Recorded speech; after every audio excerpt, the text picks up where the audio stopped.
मेरे बड़े भाई जैसे हैं, मेरे हम्म, को फाउंडर भी है, हमने एक मेडिटेशन ऐप स्टार्ट किया, उसका नाम है लेवल सुपर माइंड। ओके। वो मेरे से 6 साल बड़े, उनसे बहुत कुछ सीखा है मैंने। पर एक मेन चीज़ सीखी है कि किसी भी कार्य के एकदम पीछे, हम्म। आपके दिल के भीतर जो इंटेंशन होती है ना, हम्म। वही उसी कार्य को एक्सपैंड करती है। बिल्कुल।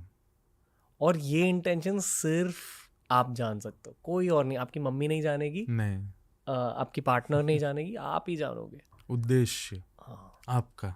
और हम्म। मैंने ये सीखा है कि जो भी आपकी इंटेंशन, जो भी आपका उद्देश्य होता है, वो आपके पूरे प्रोजेक्ट की सफलता या असफलता को डिसाइड करता है बिल्कुल सही बात। ना। बहुत सारे कथावाचक हैं इस देश में, पर बहुत कम है जिन्होंने आपके जितनी सफलता देखी है। मैं ये मानता हूँ कि वही उद्देश्य का खेल है। यहाँ उद्देश्य क्या है? पर्पस, उद्देश्य, ये बहुत बड़ी बात है। मैं कुछ टाइम पहले सुन भी रहा था, हमारे वृंदावन के एक महाराज जी हैं, पूज्य श्री प्रेमानंद जी महाराज, उन्होंने इस बात को कहा था। मैं बस ये कहना चाहूँगा हम्म। प्रेमानंद जी के बारे में कि हम्म। हार्दिक पांड्या हम्म। उनके बहुत बड़े फ़ैन हैं। वाह। क्रिकेट की दुनिया तक, फिल्म्स की दुनिया तक, एवरीवेयर। हर जगह। तो उन्होंने एक बात कही थी कि आप कार्य में कितना भी एफर्ट्स लगा लो, कितना भी पैसा लगा लो, कितने भी अपने तन की जान लगा दो, आपका उद्देश्य अगर अच्छा नहीं है ना, तो वो कार्य कितने भी एफर्ट्स लगे हों फिर भी एफर्टलेस है। और आपके पास व्यवस्थाएं ज़्यादा नहीं है, आपके पास में पावर्स भी इतनी ज़्यादा नहीं है, पर आपका उद्देश्य उचित है और फिर भी आप उस कार्य को कर रहे हो, निश्चितता है कि आपको सफलता मिलेगी। उद्देश्य के बारे में थोड़ा सा बात करते हैं, जी। ठीक है? कॉलेज, जेनजी, टीनेज, उस पर्सपेक्टिव से मैं ये मानता हूँ कि मैं अब 32 साल का होने वाला हूँ ओके। अगले साल। और अब लाइफ में एक ही उद्देश्य है कि मुझे हीलिंग स्प्रेड करनी है। एक पूरे इंटरनेशनल स्टेज पर पूरे दुनिया की मदद करनी है, थोड़ी सी शांति फैलानी है। पर ये हमेशा मेरा उद्देश्य नहीं था। 4 साल पहले मेरा उद्देश्य ये था कि बहुत ज़्यादा पैसे कमाने, हाँ उन पैसों का हम सही उपयोग करेंगे दुनिया को बदलने के लिए वगैरह। पर मैं पैसों के बारे में बहुत सोचता था 4 साल पहले।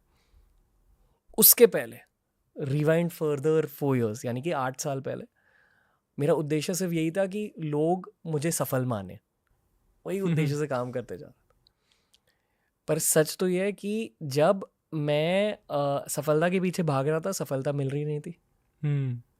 जब सफलता थोड़ी बहुत मिलने लगी, पैसों के पीछे भागने लगा, वाह। पैसे नहीं मिले। और फाइनली करते करते मेरे बड़े भाई मिल गए।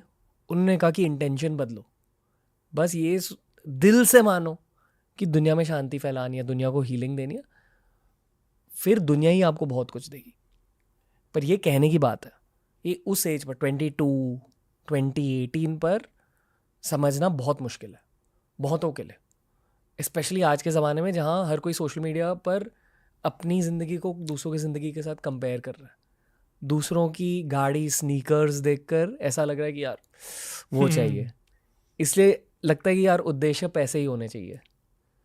पर एक्चुअली आपसे पूछना चाहूँगा, 22 साल की उम्र में, 20 साल की उम्र में उद्देश्य क्या होना चाहिए? 22 साल 20 साल की उम्र में उद्देश्य समझ में आ जाना बहुत डिफिकल्ट है, क्योंकि आप आज जिस स्टेज पर हो ना, उस स्टेज पर आने के लिए भी बहुत लोग, कईयों के उद्देश्य ही आप होंगे, मे बी कईयों का उद्देश्य दुनिया का कोई एक व्यक्ति बन जाता, मुझे ये बनना है लाइफ में। कहीं ना बहुत बचकानी स्थिति होती है हमारी, हम एक जगह स्थिर नहीं होते, हम बदलते रहते हैं। अच्छा, उसमें हमारी गलती नहीं है, हम बड़े हो रहे हैं, हमें लाइफ अब दिखनी शुरू हो रही है, तो बहुत सारी चीज़ें जो होती हैं वो अब हमें दिखने लगी हैं, तो हमारा आकर्षण उनके प्रति बढ़ता है और फिर हमारा उद्देश्य वो बन जाता है।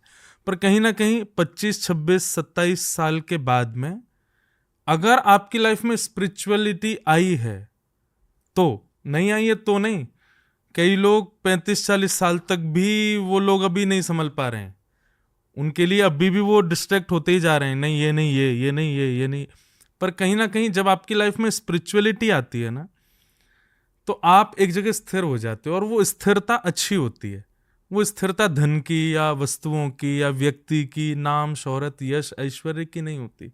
वो स्थिरता एक चीज की होती है जो कि अद्भुत होती है, और फिर आप उसी के पीछे चलने लग जाते। तो आपने एक बात कही कि कहीं कहीं ये था मेरे मन में, कहीं ये था, पर एक मेरे भैया आए, उन्होंने जब मेरे को कहा कहीं ना कहीं स्पिरिचुअलिटी जब आपकी लाइफ में आई और एक स्पिरिचुअल पर्सन आपकी लाइफ में आया और उसने जब आपको एक वे दिखाया, एक पथ दिखाया, अब आप स्थिर हो गए हो, अब आप रश नहीं कर रहे हो, अब आप फ्लोट कर रहे हो।